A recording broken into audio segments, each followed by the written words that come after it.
നിനക്കറിയില്ല, ഞാൻ അവതരിപ്പിച്ച IT പ്രോജക്റ്റ് ആദ്യം പരാജയമായിരുന്നു. മനസ്സിലുള്ളത് പുറത്ത് അവതരിപ്പിക്കാൻ പറ്റാത്ത അവസ്ഥ.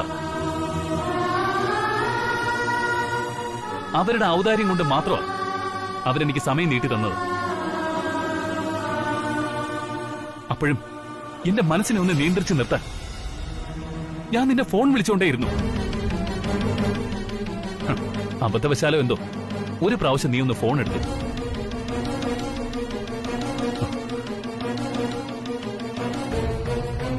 അതേ കല്യാണി, നീ അപ്പോഴാ ഫോൺ എടുത്തതുകൊണ്ടാ എനിക്ക് അവരുടെ മുന്നിൽ എന്റെ മനസ്സിലുള്ള പ്രോജക്റ്റ് അവതരിപ്പിച്ച് ഫലിപ്പിക്കാൻ പറ്റിയത്. ദേ കണ്ടില്ലേ ആ പ്രോജക്റ്റ്?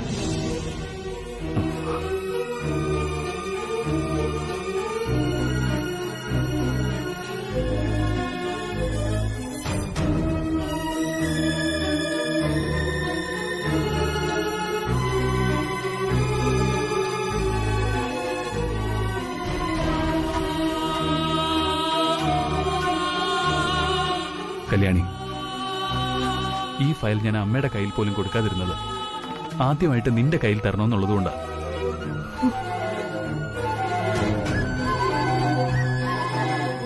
എന്താ കല്യാണി ഇത്?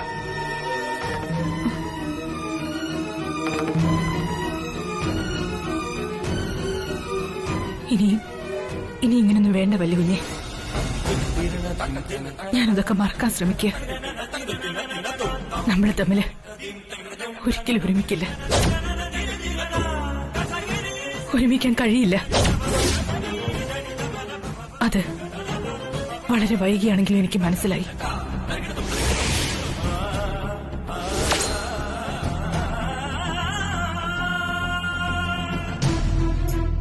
ഹൃദയം കീറി മുറിക്കുന്ന വാക്കുകളൊന്നും പറയരുത് കല്യാണി. എന്താ നീ ഇങ്ങനെയൊക്കെ ചിന്തിക്കുന്നത്? എന്താ ഇവിടെ നടന്നത്?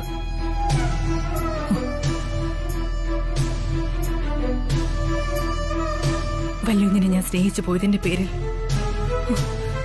മാഡം എന്നെ ഇപ്പൊ വെറുക്കുക, എന്നെ അപമാനിക്കുക. പാവപ്പെട്ട എന്റെ അച്ഛനെ കള്ളനായിട്ട് വരെ മുദ്ര കുത്തി. ഇനി ഈ അപമാനം എനിക്ക് സഹിക്കാൻ പറ്റില്ല വല്ലുവിനെ. കല്യാണി, ഒരിക്കലും ശരിയാവാത്ത ഒന്നിനു വേണ്ടി എന്തിനാ വല്ലുവിനെ വെറുതെ? നമുക്ക് പിരിയാം. ആ പുതിന ടീമായി കല്യാണി അവന്റെ റൂമിലേക്ക് പോയിരിക്കുക. ഗംഗ മുകളിലേക്ക് ചെന്ന് ആനന്ദിനെ കൂട്ടിക്കൊണ്ടുവരൂ. ഞാൻ വിളിക്കുന്നു പറയും. ചെല്ല്. ആ ശരി ആന്റി.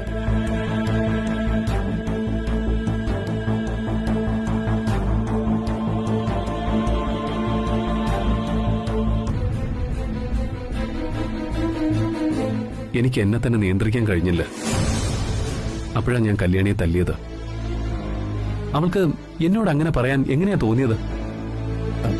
ബ്രോ, കല്യാണിയുടെ സാഹചര്യം അങ്ങനെയല്ലേ ബ്രോ? ഒരു വശത്ത് ദാസേട്ടൻ, മറുവശത്ത് നമ്മുടെ അമ്മ. എങ്ങനെ പിടിച്ചേക്കാൻ പറ്റുക? ഒരു പാവം പെൺകുട്ടിയല്ലേ കല്യാണി.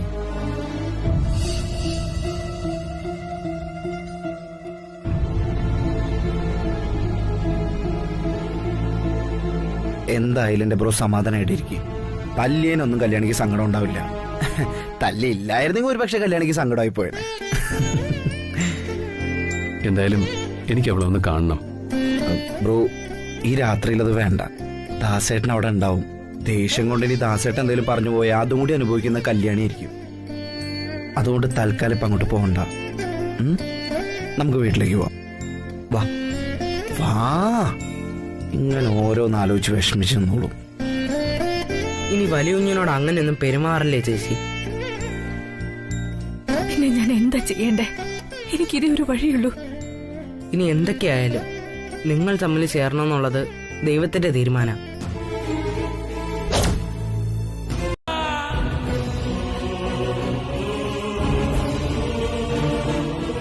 വലിയ എന്നെ മറക്കണം. മറന്നേ പറ്റൂ. മറക്കാമെന്നും പിരിയാൻ നോക്കേ നിനക്ക് എങ്ങനെ ഇത്ര നിസ്സാരമായിട്ട് പറയാൻ കഴിയുന്നു? എനിക്ക് അങ്ങനെയൊന്നും സാധ്യമല്ല. അങ്ങനെ ചിന്തിക്കാൻ പോലും എനിക്കാവില്ല.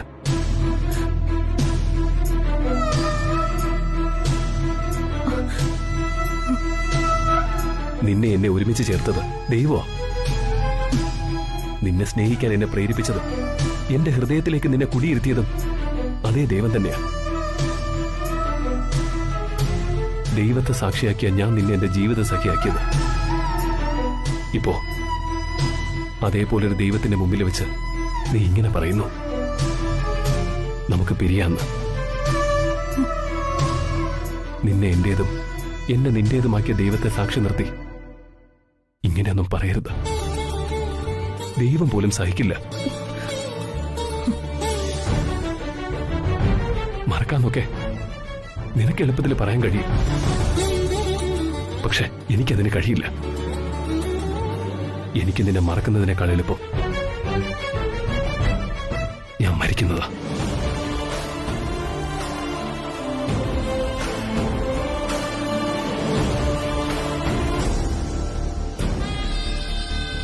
അഖിലേച്ചി എന്തിനാ ഈ ദാസിനെ വിളിപ്പിക്കുന്നത്?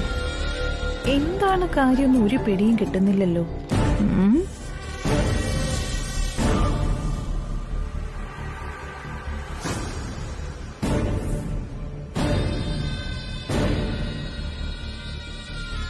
മാഡം, ദാസേട്ടൻ എവിടെ? എന്നോട് പൊയ്ക്കോ, ദാസേട്ടൻ പുറകെ വന്നോളാന്ന് പറഞ്ഞു. അതെന്താ അങ്ങനെ പറഞ്ഞേ? ദാസേട്ടൻ നിങ്ങ വരാന്നോ? ആ, കാലം പോയൊരു പോക്കേ. അഖിലേച്ചി വിളിക്കുന്നു പറഞ്ഞ പ്രത്യക്ഷപ്പെട്ടതുപോലെ മുന്നിൽ വന്ന് നിൽക്കുന്ന ആളാ. വിലാസിനി, ദാസ് വരില്ല എന്നല്ല പറഞ്ഞത്, പുറകെ വരാന്ന. ഇതിലെന്താ തെറ്റ്? ഓ,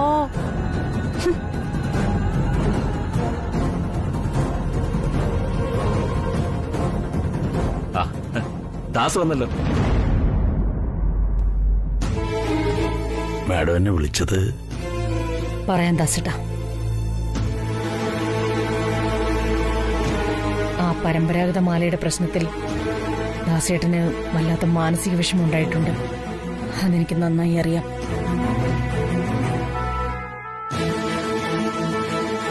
ഒരു തെറ്റിദ്ധാരണയുടെ പുറത്ത് പറ്റിപ്പോയതാ ദാസേട്ടാ. പിന്നെ കഴിഞ്ഞുപോയ കാര്യം പിന്നെയും പൊക്കിക്കൊണ്ടുവരുന്നത് എന്തിനാണോ? എനിക്കറിയില്ല ആന്റി. ദാസേട്ടന്റെ മനസ്സിൽ അത് എത്രയേറെ മുറിവേൽപ്പിച്ചിരിക്കുന്നെന്ന് ഈ മുഖത്തുനിന്ന് എനിക്ക് വായിച്ചെടുക്കാം.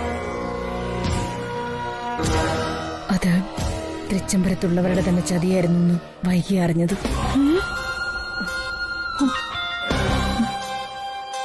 ദാസേട്ടൻ എന്നോട് ക്ഷമിക്കണം. അല്ല മാഡം, മാഡം എന്താ ഇങ്ങനെയൊക്കെ? 25 വർഷങ്ങളായി എന്റെ കുടുംബത്തോട് നന്ദിയും സ്നേഹവും വിശ്വാസവും പുലർത്തി ജീവിക്കുന്ന ആളാ ദാസേട്ടൻ.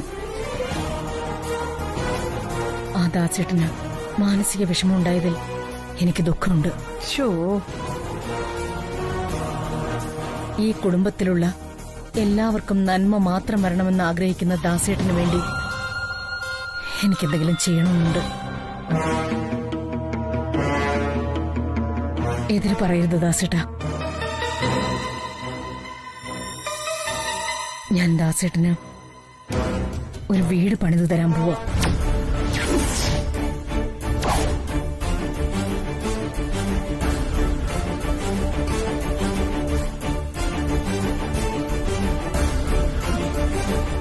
വീടോ? ചക്കിന് വെച്ചത് കൊക്കിന് കൊണ്ടല്ലോ. ദാസേട്ടാ, വീട് ദാസേട്ടന്റെ സ്വന്തം ഗ്രാമത്തിൽ വേണോ അതോ ഈ ഭാഗത്ത് എവിടെയെങ്കിലും വേണോന്ന് ദാസേട്ടന് തീരുമാനിക്കാം. ദാസേട്ടാ, ചോദിച്ചത് കേട്ടില്ലേ? എന്തായാലും നിനക്കെന്താ സംസാരിക്കാനുള്ളത്?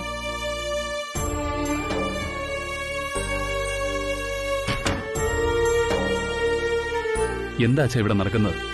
എനിക്കൊന്നും മനസ്സിലാവുന്നില്ല. അച്ഛൻ എന്നിൽ നിന്ന് എന്തൊക്കെയോ മറച്ചു വെക്കുന്നുണ്ട്. അതെന്താണെന്ന് എനിക്ക് അറിയണം. അച്ഛൻ അത് എന്നോട് പറയണം, പ്ലീസ്. എന്തായാലും നീ എന്താ ഇങ്ങനെയൊക്കെ ചോദിക്കുന്നത്? ഞാൻ നിന്നിൽ നിന്ന് എന്ത് മറച്ചു വെച്ചോന്നാ? അച്ഛാ, അച്ഛന്റെ ഈ മുഖം പറയുന്നുണ്ട് അച്ഛൻ എന്നിൽ നിന്ന് എന്തൊക്കെയോ മറച്ചു വെക്കുന്നുണ്ടെന്ന്.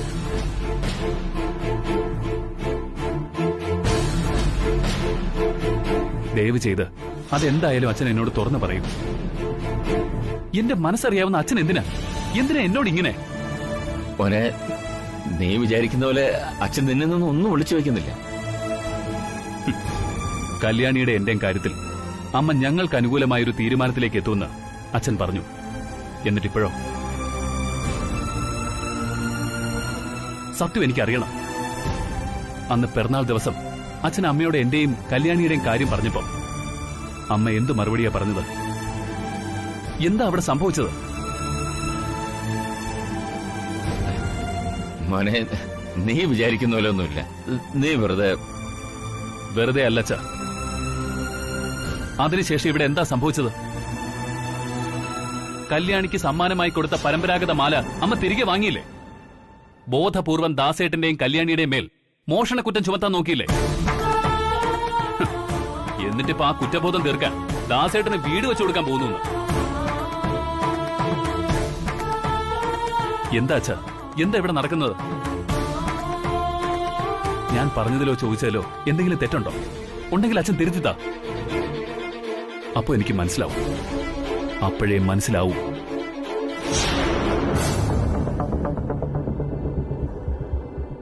ശരിയാണ്, നീ പറഞ്ഞത് മുഴുവൻ ശരിയാണ്. ചിലതൊക്കെ എനിക്ക് നിന്നിൽ നിന്നും മറച്ചു വെക്കേണ്ടി വന്നിട്ടുണ്ട്. ഒന്നും മനഃപൂർവ്വമല്ല. എല്ലാം നല്ലതിൽ കലാശിക്കുമെന്ന് അച്ഛന്റെ അമിതമായ പ്രതീക്ഷയാകാൻ കാരണം. അല്ലെങ്കിൽ മകന്റെ മനസ്സ് പടയുന്നത് സഹിക്കാനാവാത്ത ഒരച്ഛന്റെ ദൗർബല്യമോ മനോവേദനയോ ആകാം.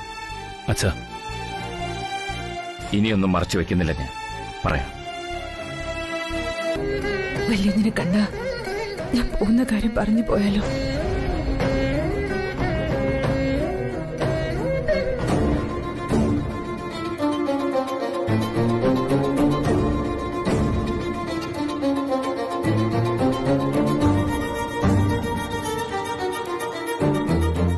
കല്യാണി,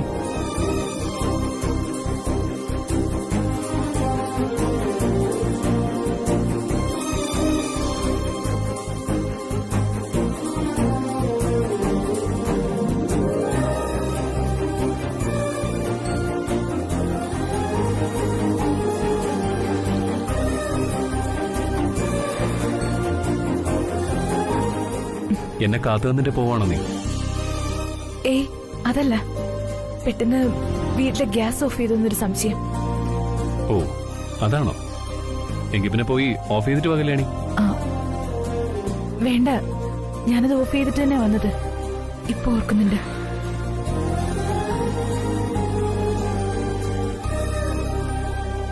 നീ ആകെ ടെൻസ്ഡ് ആണല്ലോ. എന്തു പറ്റി നിനക്ക്? അത് ഞാൻ എങ്ങനെയാ പറയാ? ഇന്ന് രാത്രി അച്ഛൻ ഞങ്ങളെയും കൂട്ടി ഇവിടുന്ന് പോവാ.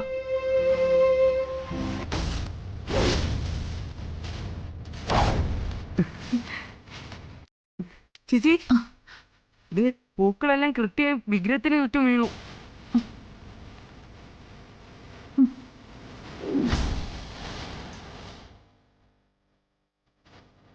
ഇപ്പൊ സംശയം തീർന്നില്ലേ? നിങ്ങൾ രണ്ടുപേരും തീർച്ചയായും ഒരുമിക്കും.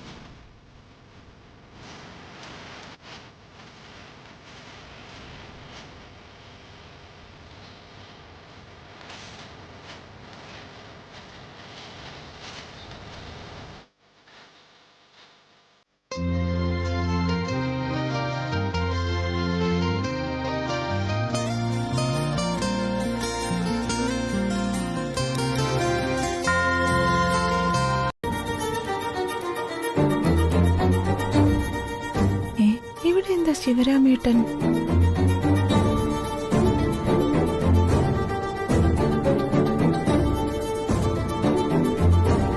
അനിയൂട്ട,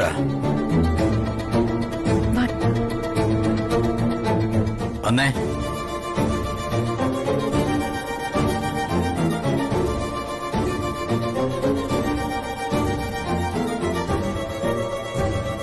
ഒരു ഡ്രൈവറോട് മാപ്പ് ചോദിക്കേണ്ട ഗതികേട് ആ മനുഷ്യനില്ല. അങ്ങനെയുള്ള മനുഷ്യനോടാ പെട്ടെന്ന് ഇറങ്ങാൻ നോക്ക്.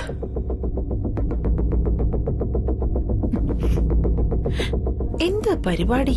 സാറ് വന്ന് പറഞ്ഞില്ലേ അച്ഛാ, ഇനി നമ്മൾ നാട് വിട്ട് പോണോ? രാഖ്യരാമാനൻ നാട് വിടാൻ പോവുക. ഓ, ഇതിൽ പര എനിക്ക് എന്ത് സന്തോഷം വരാനുള്ളത്. ഇനി സാക്ഷാൽ അഖിലാമ്മേടം വന്ന് മാപ്പ് പറഞ്ഞാലും ഈ ദാസിന്റെ തീരുമാനത്തിൽ ഒരു മാറ്റവും വരാൻ പോകുന്നില്ല.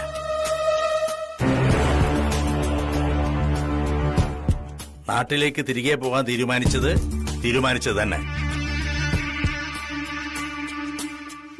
അങ്ങനെ ഉറച്ച തീരുമാനം എടുക്ക്. എന്റെ മനസ്സ് മാറ്റാനുള്ള ശ്രമമൊന്നും വേണ്ട. ഞാൻ നോക്ക് പോവാം. സാധനങ്ങൾ എടുത്തോട്ട് പോടാ.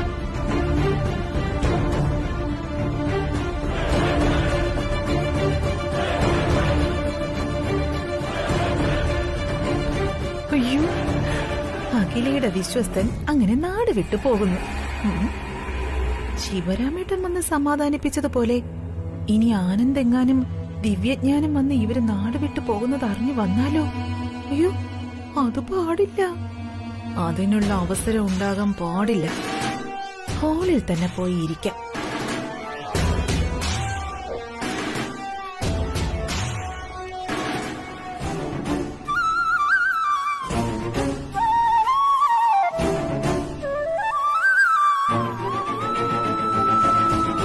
കിലേണി, അടുക്കളയുടെ വാതിലൊക്കെ അടച്ചു നോക്ക്. അയ്യോ,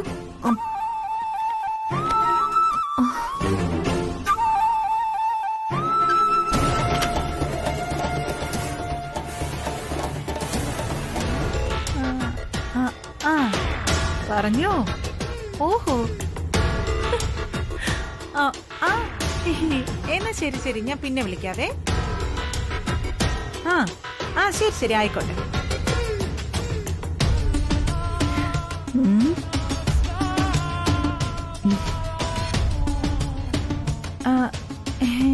അയ്യോ ചേച്ചി, ചേച്ചി എന്താ ഈ സമയത്ത് ഉറങ്ങിയില്ലേ? ഞാൻ ഉറങ്ങില്ല. അല്ല, ഈ സമയത്ത് നീ എന്താ ഇവിടെ? ഞാനോ? ഞാൻ ഫോണിലായിരുന്നില്ലേ, മക്കള് വിളിച്ചോണ്ടിരിക്കുകയായിരുന്നു.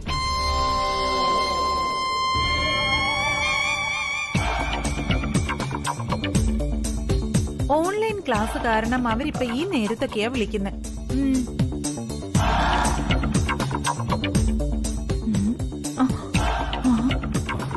ഈ സമയത്ത് അമ്മ എന്താ ഹാളില്? ഇളയമ്മയുണ്ടല്ലോ കൂടെ. എന്തായിരിക്കും കാര്യം? എന്റെ കണ്ണ് തുടിക്കുന്നുണ്ടല്ലോ. കല്യാണിക്ക് എന്തോ പ്രശ്നമുണ്ട്. ഞാൻ വിചാരിച്ചതുപോലെ തന്നെ അവൻ പുറത്തിറങ്ങി. അഖിലേച്ചി ഇവിടെ ഇരിക്കുകയാണല്ലോ. എന്തായാലും അവന് പുറത്തേക്ക് അങ്ങനെയൊന്നും പോവാനൊക്കില്ല. ഇവിടെ എല്ലായിടത്തും കറണ്ട് ഉണ്ടല്ലോ. എന്റെ മുറിയിൽ മാത്രം എന്താ കറണ്ട് ഇല്ലാത്തത്? അയ്യോ, ചേച്ചിയുടെ മുറിയിൽ കറണ്ട് ഇല്ലേ? അതെന്ത് പറ്റി?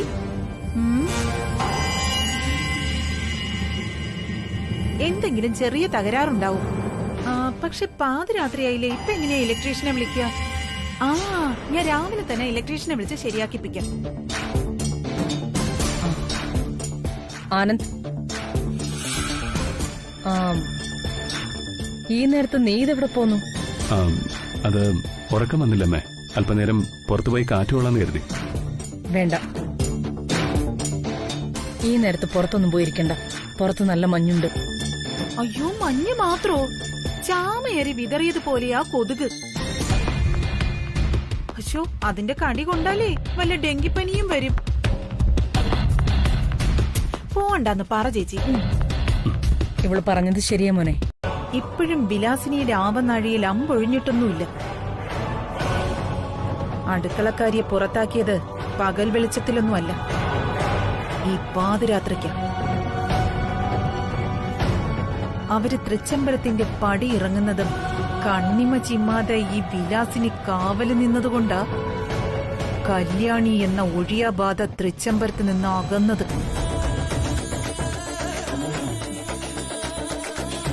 തന്ത്രത്തിലൂടെ ആനന്ദിനെ പുറത്താക്കാതെ തടഞ്ഞും യജമാന ഭക്തിയും കൂറും കൂടുതലുള്ള ദാസിന്റെ നാവ് അടക്കിച്ചുമാ ഞാൻ ആ കാര്യം നടപ്പാക്കിയത്. എന്തെങ്കിലും ഒരു കാര്യം വിചാരിച്ചാ പിന്നെ വിലാസിനി ആന്റിക്ക് ഊണമില്ല ഉറക്കവുമില്ല. അത് നടപ്പാക്കിയിട്ട് ആന്റി വിശ്രമിക്കൂ. ഞാൻ നോമ്പ് നോക്കാൻ തുടങ്ങിയിട്ട് കാലം കുറച്ചായി. ആ അടുക്കളക്കാരിയെ ഒന്ന് പുറത്താക്കാൻ. അത് നടപ്പാക്കി എനിക്ക് സന്തോഷമായി. അജ്ഞാതമായ താഴ്വരയിലേക്ക് കാമുകി ഇറങ്ങി മറഞ്ഞല്ലോ. കാമുകന്റെ ഇപ്പോഴത്തെ അവസ്ഥ എന്താ? ഞാൻ പറഞ്ഞല്ലോ, പുറത്തു ചാടാൻ ശ്രമിച്ച വെരികിനെ ഞാൻ തന്ത്രപൂർവം കൂട്ടിലടച്ചു. നേരം പുലർന്നാൽ വിരഹഗാനം പാടി തൃച്ചംബരത്തൂടെ തേരാപ്പാര നടക്കും. വാവ്, കേൾക്കാൻ കാതുകൾക്ക് എന്തിമ്പം.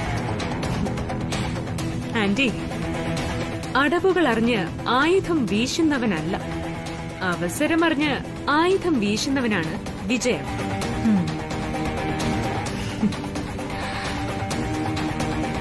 നീ എന്താ ഉദ്ദേശിച്ചേ?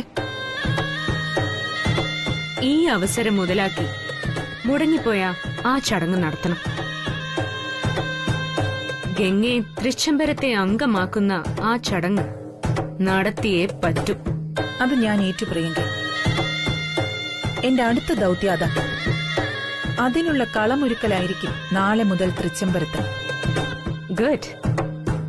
എങ്കിൽ സൂര്യൻ കിഴക്കുണർന്ന് ദാസും കുടുംബവും ഒളിച്ചോടി എന്നുള്ള വാർത്ത അഖില അറിയും മുമ്പ് നിങ്ങൾ അവിടെ എത്തണം. കല്യാണിയെ തൃച്ചംബരത്ത് നിന്ന് പുറത്താക്കാൻ കാത്തിരിക്കായിരുന്നു അമ്മ. എന്തായാലും അമ്മയ്ക്കിപ്പോ സന്തോഷമായിട്ടുണ്ടാവും അല്ലേ അച്ഛാ? സന്തോഷിക്കട്ടെ. മക്കളുടെ മനസ്സറിയുന്ന അമ്മയല്ലേ, സന്തോഷിക്കട്ടെ. എനിക്ക് സന്തോഷമായി, തൃപ്തിയായി. മോനെ, നിന്റെ വേദന അച്ഛന് മനസ്സിലാകുന്നുണ്ട്. പക്ഷേ നീ കരുതുന്നത് പോലെ ഇത് അമ്മയുടെ തീരുമാനമൊന്നുമല്ല. ദാസ് ഇന്നലെ ആകെ ഡിസ്റ്റർബ്ഡ് ആയിരുന്നു. അത് മനസ്സിലാക്കിയ ഞാൻ രാത്രി ഔട്ട് ഹൗസിൽ പോയി ദാസിനെ കണ്ടിരുന്നു. അപ്പൊ ദാസ് നല്ലതുപോലെ സംസാരിച്ചത്. ഇങ്ങനൊരു നീക്കം നടത്തുന്നതിന്റെ ഒരു സൂചനയും ഞാൻ ദാസ് കണ്ടില്ല. അതുകൊണ്ട് തന്നെ ഒരു നിമിഷം കൊണ്ടെടുത്ത തീരുമാനമാണെന്നാണ് എനിക്ക് തോന്നുന്നത്. രാത്രി എത്ര മണിക്ക് അച്ഛൻ ഔട്ട് ഹൗസിൽ പോയത്? ഒരു 11 മണിയേക്കാണ്. നീ എന്താ അങ്ങനെ ചോദിച്ചേ? ഒന്നുമില്ല അച്ഛാ, എനിക്കപ്പോ എന്റെ കണ്ണ് തുടിച്ചിരുന്നു. എന്റെ കണ്ണ് തുടിച്ച കല്യാണിക്ക് എന്തെങ്കിലും ആപത്തുണ്ടാവുന്ന സൂചന. എപ്പോഴും അത് സത്യമാവാറുമുണ്ട്. ആ സമയത്ത് എന്റെ മനസ്സിനൊരു പ്രേരണയിൽ ഞാൻ കല്യാണിയെ കാണാൻ പുറത്തേക്ക് ഇറങ്ങാൻ തുടങ്ങിയതോ. പക്ഷെ ഹാളിൽ അമ്മയുണ്ടായിരുന്നു, കൂടെ ഇളയമ്മേ. രാത്രിയിൽ പുറത്തു പോണ്ടെന്നും പറഞ്ഞ് അമ്മ എന്നെ വിട്ടില്ല. ഒരു പക്ഷെ എനിക്ക് പുറത്തു പോകാൻ കഴിഞ്ഞിരുന്നെങ്കിൽ ഇതൊന്നും സംഭവിക്കില്ലായിരുന്നു.